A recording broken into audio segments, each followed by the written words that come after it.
આ તરફ અમદાવાદમાં યોજાનારા કોલ્ડપ્લેના કોન્સર્ટની ટિકિટો સોલ્ડ આઉટ થઈ ચૂકી છે। ઓનલાઈન બુકિંગ ખુલ્યાના 10 જ મિનિટમાં તમામ ટિકિટો વેચાઈ ગઈ। 6 લાખ જેટલા લોકો ટિકિટ ખરીદવા વેટિંગમાં હતા।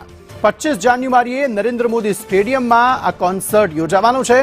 કોલ્ડપ્લેના કોન્સર્ટને લઈને રીતસરની પડાપડી થઈ રહી છે। ગુજરાત બહારથી પણ અનેક લોકો કોન્સર્ટ જોવા આવશે, ત્યારે ગુજરાત પહેલા જાન્યુઆરીમાં મુંબઈમાં 2 કોન્સર્ટ યોજાવાના છે। મુંબઈના પણ બંને કોન્સર્ટની ટિકિટ મિનિટોમાં જ વેચાઈ હતી।